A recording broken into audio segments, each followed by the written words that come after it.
Ini adalah Indonesia, sebuah negara yang dikenal dengan keberagamannya dari segi bahasa, budaya, hingga agama. Tersusun dari ribuan pulau dan 34 provinsi dengan populasi sekitar 277 juta jiwa, menjadikan Indonesia sebagai negara terpadat nomor 4 di dunia. Terdapat 6 agama yang telah diakui keberadaannya. Salah satunya adalah agama Buddha.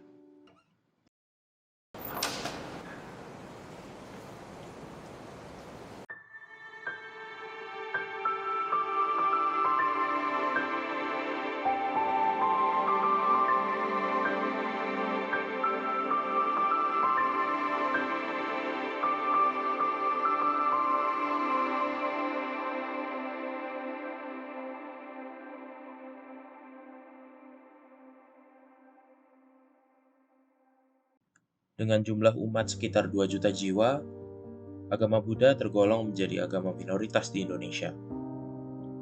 Layaknya agama lain, agama Buddha juga memiliki berbagai macam kegiatan keagamaan.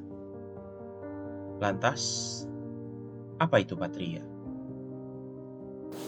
Patria adalah sebuah organisasi kepemudaan bercorak Buddhis yang juga sudah berdiri sejak 19 Desember 1995, bergerak di bidang kepemudaan berbasiskan Theravada berdasarkan Tipitaka Pali, yang mana saat ini Patria merupakan salah satu organisasi pemuda skala nasional yang sudah berada atau tersebar di 23 provinsi, di 96 kota dan kabupaten, serta beberapa daerah lainnya di seluruh Indonesia Nusantara. Jadi ada beberapa seperti kita di Halong, di Kota Baru, bahkan di Kendari kita juga sudah ada cabangnya.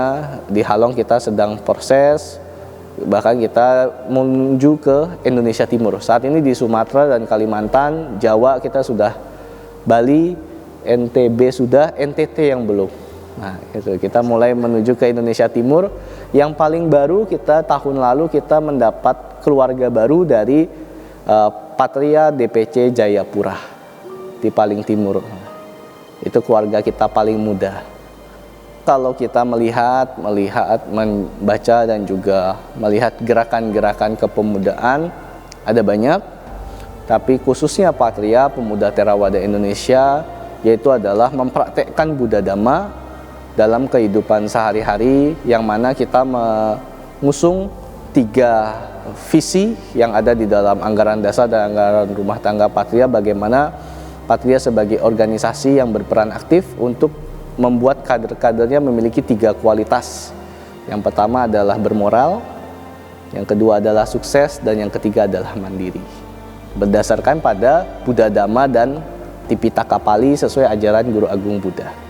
Karena pemuda, khususnya misalkan kita di satu wilayah, jika hanya bergaul di satu wilayah tersebut tentu akan sempit.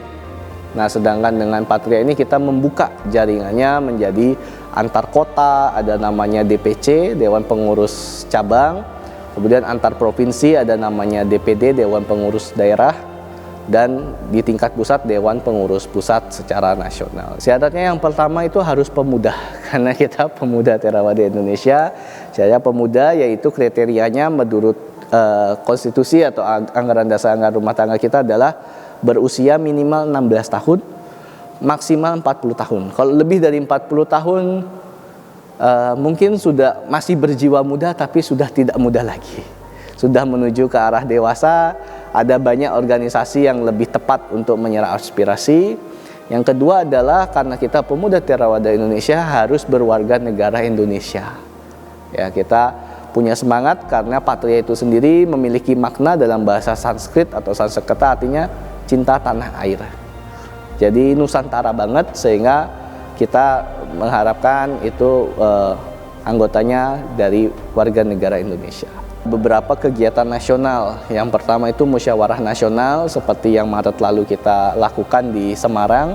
Itu musyawarah nasional adalah pemilihan ketua umum yang baru sekaligus sebagai ajang konsolidasi pengurus DPD maupun DPC.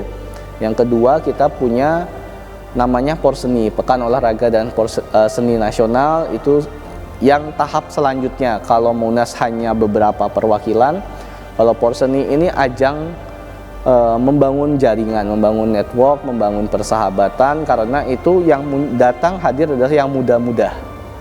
Ya, jadi itu juga menjadi ajang silaturahmi, berkumpul, bersahabat, menjalin kalyanamita. Kemudian kita juga ada beberapa program-program kegiatan nasional seperti Rakornas, Rapat Koordinasi Nasional. Kemudian kita juga ada pelatihan-pelatihan yang sifatnya nasional seperti LKTN, pelatihan jurnalistik yang sudah pernah lakukan. Kemudian kita juga pernah melakukan puja relik dari 3 sanggaraja nasional, dari 3 raja, dari Kamboja, dari Sri Lanka maupun dari Thailand. Itu Indonesia sebagai tuan rumah. Sudah hampir 28 tahun, Patria berkecimpung dalam kegiatan-kegiatan agama Buddha. Tentu berjalannya organisasi ini tidak dapat terlaksana tanpa binaan pemuka agama. Bagaimana pandangan seorang biku selaku pembina salah satu dewan pengurus cabang Patria? Kebetulan saya sudah 2 kali ya, dalam kurun waktu 2 tahun ya, atau 2 periode. Yang lalu sudah 1 periode 2 tahun saya diminta kembali menjadi pembina DPC Patria Tangerang Selatan. Ya, saya memandang Patria khususnya adalah ya salah satu organisasi yang sangat-sangat bermanfaat ya untuk generasi muda Buddhis, di mana para muda-mudi ini di usia-usia yang ya belasan tahun, ya, mulai dari usia-usia lulus SMP, masuk SMA, kuliah, ya bahkan yang sudah bekerja, memiliki wadah untuk berkumpul, ya, bergaul, untuk mengeksplorasi, ya, untuk mencari pengalaman, ya melatih hal-hal baik. Ya, yang saya lihat manfaat yang mereka dapatkan, ya tentu dalam hal ini bisa berkembang soft skill. Ya, soft skill antara lain seperti ya, kemampuan untuk bergaul, ya karena bergaul ini meskipun kelihatannya mudah, tapi prakteknya susah gitu.